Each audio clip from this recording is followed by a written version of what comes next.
Hello, all. Welcome to the second episode of this series, where we are trying to investigate the factors that influence a fan's decision to follow a particular IPL franchise so keenly and so passionately. So, in this series, in this second episode, we have our special guest Aditya with us. So, a brief introduction of Aditya. So, he's a passionate IPL follower, and especially he's a keen follower of Sunrisers Hyderabad because he was born in Hyderabad and he's a Telugu speaking guy. But currently, he is not staying in India, but he still follows IPL so passionately and he still follows Sunrisers Hyderabad so passionately. So, without any delay, my first question to you is what is it that motivates you to follow IPL so passionately? Um, uh, so I follow all forms of cricket, and in general, it's a fascination with sport itself. So I follow tennis very closely. I follow football very closely as well.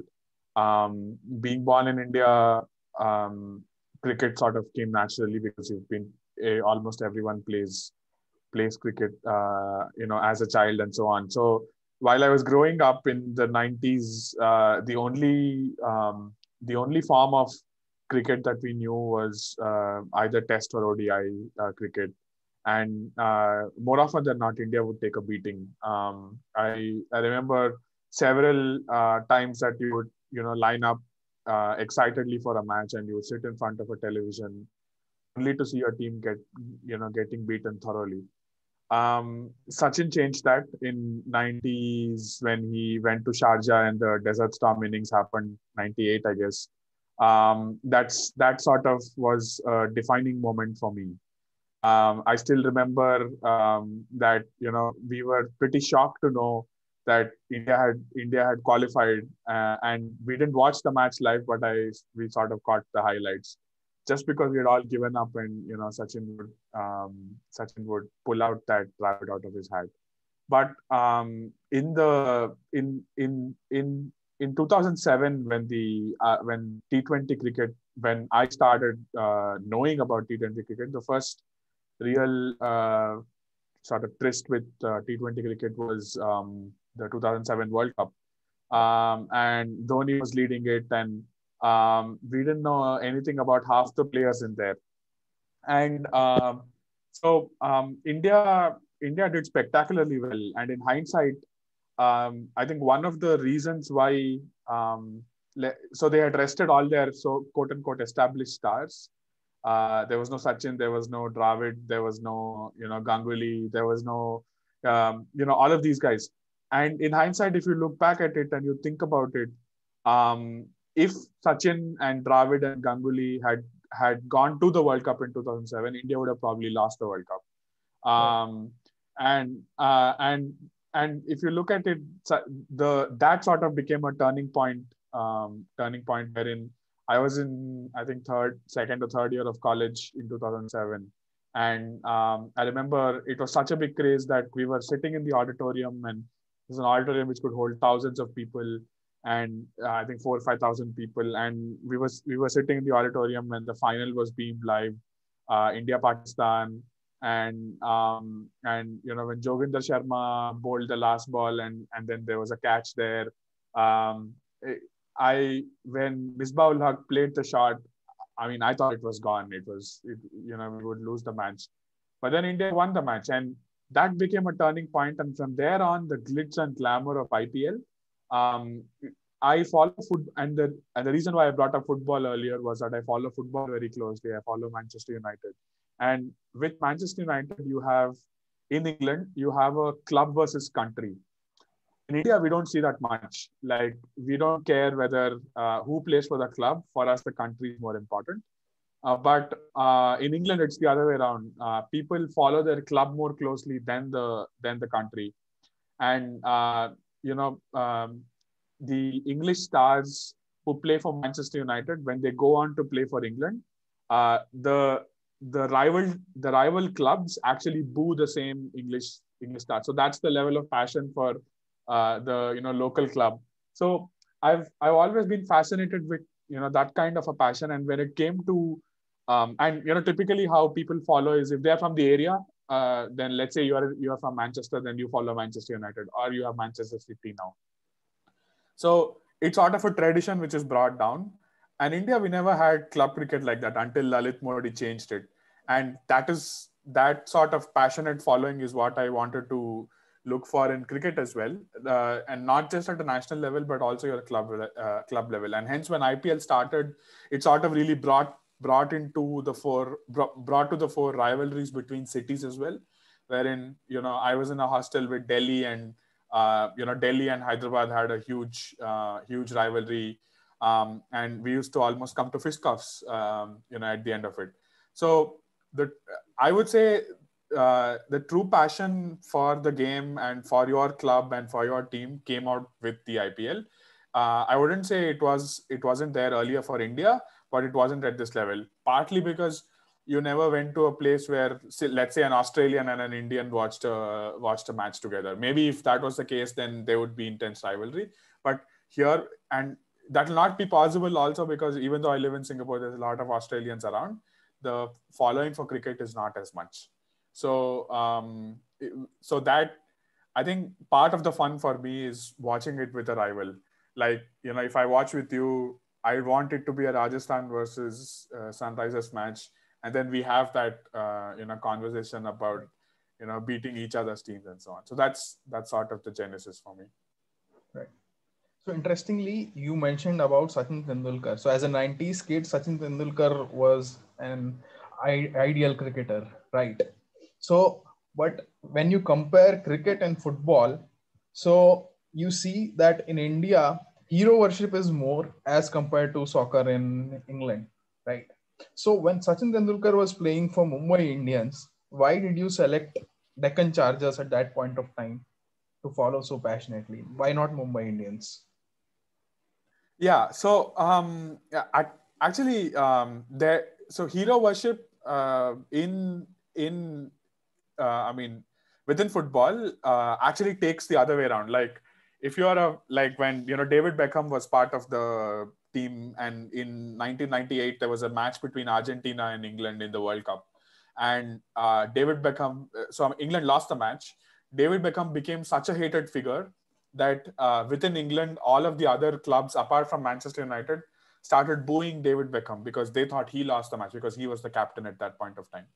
So it actually was like an opposite of hero worship. It was actually making him a pantomime villain, and everyone would sort of boo him and so on.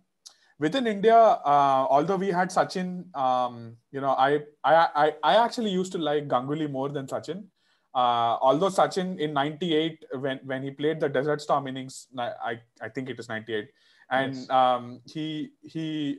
He sort of changed the course of Indian cricket. For me personally, Ganguly was a bigger hero because from 99 2000s, when he took over the World Cup in 2003, he led India to the final. He was the first sort of person um, who would basically go on and show to the world that India can be a force that can be reckoned with.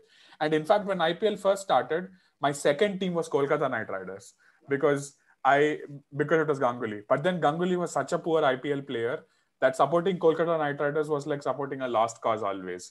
He would play those dragged innings wherein he would go for less than a run a ball, and he would still not this thing. So for me, it's not actually Sachin; it's actually Ganguly, and I supported them. But for me, loyalties started automatically going down to your roots and your DNA, which is your city. So if your city has a team, how can you support someone else? Which is sort of, I mean, if you think about it, it's a little irrational because half the players in your team are not even from Hyderabad. Right. But then, so you end up cheering like someone like Adam Gilchrist in those days. In fact, we had Shahid Afridi as well, Right. wherein Shahid Afridi is a Pakistani playing for Hyderabad. Although I never cheered for him, but you would want him to do well because it's your team. So I would say it's mostly irrational. But then your point about hero worship, I always believe that if Ganguly was playing for a team, I would cheer for the team, except if it were for Hyderabad, if it were against Hyderabad. Right. So what difference do you see in Sunrisers Hyderabad versus Deccan Chargers? So, as a fan, do you see culturally Sunrisers Hyderabad is more aligned towards Hyderabadi culture, or do you see any other difference? I don't see them. I don't see them imbibing Hyderabadi culture at all. In fact, I feel it's now become Tamilianized. Like it's because it's owned by Sun and the Sun Group and all of that. Yeah. I sort of see that the owners and all of that. But then, more than Hyderabadi culture itself, what I love about Sunrisers Hyderabad is that they play as a team. I don't see any other team. I mean, of course, you have Mumbai and erstwhile you had Chennai, wherein you had iconic leaders, and Mumbai just has the best assembly of stars that anyone can hope for. But Hyderabad is not that way. Hyderabad has a sort of a team ethic, and they actually play like a team. They have bits and pieces players. Natarajan being the latest one, who we picked up, nurtured him, and we've sort of put him on the national stage. Even earlier, we had actual players who would come in and contribute their bit and go out, and not actually take you all the have a sort of an assembly of stars. Like recently, Riddhiman Saha came in, played his bit, and then went away. But I'm sure if you ask any other team if they would like Riddhiman Saha before this season went on, not many teams would have picked him. So for me, that part of the culture is more important than being Hyderabadi. I don't think either Deccan Chargers or Sunrisers Hyderabad have anything to do with Hyderabadi culture, apart from the fact that they pick up a few local, a few local cricketers. Like this time, there was this kid called Sandeep Pawanaka, who I actually personally knew him. So he's a brother of a friend. So I think that part is good. But and there's Lakshman. Lakshman sort of symbolizes Hyderabad for me. But apart from that, I don't think they're anything like a Hyderabadi culture about the team. So, do you think performance matters for a fan to follow a particular franchise so passionately? Because Sunrisers Hyderabad has constantly performed, and we have seen that in the leadership of David Warner, they have constantly qualified for the qualifiers and playoffs. But when we look at their history during their Deccan Chargers days, they didn't perform so consistently. So that's why the fan following is more right now as compared to in the previous years. I don't know if there's statistics to back that. There's more fans right now than before. Maybe the social media game has improved now than what it was earlier. But I mean, Deccan Chargers did well. They won one. I mean, they actually won a title, beating Bangalore, and even then they had bits and pieces players led by a good leader. Gilchrist was there within in those days. So I feel following and fandom is completely irrational. So if you look at the RCB fans, every year they actually perform quite poorly, or even when they had the best stars imaginable. They had Gale, ABD, and Kohli and Dale Steyn and all these fellows. Even then, they would go on to lose matches. They never had a team balance. But still, every year there would be a line which says, "Isala Cup Namde." So they would support the team so passionately. So I feel fandom is irrational, and performance wouldn't matter. You would go to a game to enjoy the game, and you feel disappointed about the team's performance. But if you ask them whether you'd support Hyderabad next year, no, I don't think anyone will do that. They'll still support Bangalore no matter what. Right. So is it because of the foreign players that are present in Hyderabad, the fan following is more right now? Whereas you have Indian heroes there in CSK, Mumbai, and RCB. That's why there are more loyal fans to those clubs. I don't. Yeah, I don't know. Again, I don't know what. So, is it social media engagement?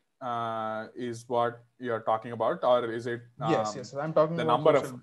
yeah, social media engagement, the number of fans for a club on social medias. Yeah, so I don't think there's a lot of like I said, we were a team who were always built around a team ethic, and proper balance rather than individual superstars. We never had individual superstars. I think even now, if you see the sort of the biggest, who's our biggest Indian star? Manish Pandey. I would rather say Bhuvneshwar Kumar.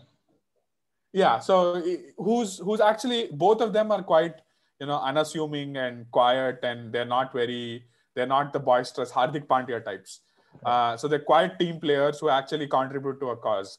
So with individual icons like say Rohit Sharma, Kohli, Dhoni, you have not only your local people who support, but there's also people from outside who sort of support you as well. Like for example, when Mumbai was playing, there were a lot of Telugu people who I knew who would actually support Mumbai or Hyderabad because they had Sachin playing there. So I think when you have individual stars who are Indian stars, then there's more following from all over the country. But in the case of Sunrisers right now, there is no single Indian star who has major following. Both Bhuvneshwar Kumar and Manish Pandey are quite guys with not much following. So I feel we have more local support, that is people within Hyderabad and this circle. I don't know of a single fan of Sunrisers Hyderabad who's not Telugu actually. So or who's coming from the area, right? So I feel, yeah, I think that I think you're right. There's more uh, foreigner stars. Like Warner is a bigger star obviously than any of these guys. So there's not much of local following, I would say, Indian following. Yeah. So just a hypothetical question. So in the case of hero worship, so what is your prediction that what will happen to CSK post Dhoni? So once Dhoni leaves, once Dhoni stops playing for CSK, will there be same number of fans for CSK? Because they are Dhoni fans, they are not CSK fans, right? So what is your prediction? So I feel they'll retain their local Chennai and Tamil base, and then right now if I look at Chennai, they're already a very bits and pieces team. I mean, their biggest star, probably biggest Indian star after Dhoni is probably Jadeja right now. So and if you look at it, I feel post Dhoni you lose the entire outside fan base. Would they actually give up supporting Chennai? I actually feel that the wise thing for Chennai to do would be to retain Dhoni as a mentor, just like how VVS Lakshman was a mentor. And if he can still lead the team to success, then they'll probably retain a smattering of their fan base. But unless they bring in a big star from outside, a big Indian star, I don't think they'll retain their fan base. This is what I feel. Right. So apart from just being a local team, what do you think that Sunrisers can add to their social media campaigning? So how do they create a brand that can say that, like, we show that Telugu culture, so fans should connect with us. So that kind of connect they have to build. So how should they position themselves as a brand? So I think as a brand, they're sort of, I feel they're going in the right direction, because if you build your brand around a single Indian star, the moment he leaves, there's going to be a collapse. So I feel you cannot base your brand on a single individual or a single personality. Instead, what the Sunrisers have done, in fact, the whole Buttabomma video that David Warner put out, I feel all of that is sort of brand marketing. I don't think David Warner one day decided to listen to Telugu music and started to do a TikTok video or whatever. So I feel they are marketing their strategy around that local fan base. And if you look at their social media, at least I follow them on Twitter, there's a lot of tweets that are in Telugu. Right. So I don't think a lot of outsiders even would understand what it is about. Even now, like post the IPL, if you go ahead and look at Sunrisers social media, they still market their people and then talk in Telugu as well. So The tweets, even post IPL, are in Telugu. So I feel the way they're going about it is pretty good. That they actually focus on focus on the team and the collective, and not on individuals. Plus, they want to sort of tap into that local culture and the local fan base, which is a sound following. I mean, if your idea is to become a pan-India brand, I don't think that's happening with Sunrisers Hyderabad. Right, right. So in order to summarize your thoughts, so what you have said is that Sunrisers feels like a collective effort team that basically looks like a family where a player stands up for each other and perform their particular bit so that the whole family can function together. So that's what Yeah. you're saying. Yeah, yeah, right. And they've based it around local culture and local pride and so on, which is their brand. But if you look at it in their actions, in terms of who's part of their team, there's not a lot of Telugu faces in there. It's still all, I'd say, almost the entirety. There's like, even Chennai played Jagadisan, and earlier they used to play Murli Vijay, and they used to play Right, Ashwin, they right. used to play all these guys. There's not a lot of local Hyderabadi people. Like even Ambati Raidu, I would have thought should have become an icon for Hyderabad, but he went and played for Mumbai, and then played and is now playing for Chennai and so on. So they haven't based it on that. Their social media campaigns, yes, because they understand that not a lot of outsiders are going to follow Sunrisers. They still follow that local Telugu culture and so on. Right. So if you have to say in one sentence, what is the USP of SRH? What makes SRH so unique that the local fans follow SRH so passionately? Then what would it So be? I think I so why do local fans follow Sunrisers so passionately? It's because we have a franchise and a team, and we have something to stand up for, right? So, I mean, someone to represent us. That's what I look at Sunrisers as, that they represent Telugu people, and my city and so on, and they do it in a way that still represents balance, doesn't depend on individual quality and flashes, and that's what I would say is their unique selling proposition. I don't think there'll ever going to be a time wherein they're going to buy the biggest superstar around. Even within auctions, if you've noticed, they've gone ahead and they've picked people who would fit in a team, and I think that is their biggest selling proposition. Yeah. Yeah. So I think what you are trying to say is geography and culture. So based on Yeah. these, they have their fan base. Yeah. Yeah. Yeah. That's it. I don't think. Yeah. I mean, do you know of any non-Telugu people who actually follow Sunrisers? Yeah. I mean, Eh, probably quite less, right? yeah. Then probably they would be either Kane Williamson's fans or David Warner fans. Right. Right. Right. Yeah. Yeah. So it was a nice chat, and it was a great uh, talk. And I think I have learned a lot about SRH and some very crucial points made by you, that geography and culture are two of the main factors why SRH has their fan base and why people follow SRH so passionately. Yeah. Yep.